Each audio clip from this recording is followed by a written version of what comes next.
ভবামতেই নহ'ল ব্ৰিডপে যুঁজ দিও পেৰিছৰ অলিম্পিকত যাত্ৰা সামৰিলে লাভলিনাই ভবামতে সকলো নহয় চেষ্টা কৰিও কেতিয়াবা থমকি ৰ'ব লগা হয় যাওঁতেও সকলো প্ৰস্তুতি কৰিও প্ৰবল আত্মবিশ্বাসেৰে পেৰিছ অলিম্পিকত প্ৰৱেশ কৰা লাভলিনাৰ যাত্ৰা ইতি পৰিল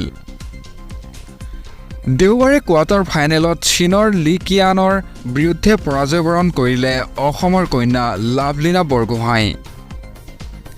এটা 2020 চনৰ টকিঅ' অলিম্পিকত ভাৰতৰ বাবে ব্ৰঞ্জৰ পদক আজুৰি অনা লাভলিনা এইবেলি কোৱাৰ্টাৰ ফাইনেলতেই থমকি ৰ'ব লগা হ'ল 4-1 ব্যৱধানত পৰাজয় হয় লাভলিনা আনফালে আজিৰ অলিম্পিকত ভাৰতীয় হকী দলৰ জয়যাত্ৰা অব্যাহত থাকিল দুৰান্ত প্ৰদৰ্শনেৰে অলিম্পিকৰ ছেমি ফাইনেলত প্ৰৱেশ ভাৰতীয় হকী দলৰ টাইব্ৰেকাৰত 4-2 গলত ভাৰতৰ হাতত গ্ৰেট ব্ৰিটেইন হোৱাৰ পাছতেই অলিম্পিকৰ ছেমি ফাইনেলত খোজ পেলাই ভাৰতীয় হকী দলটোৱে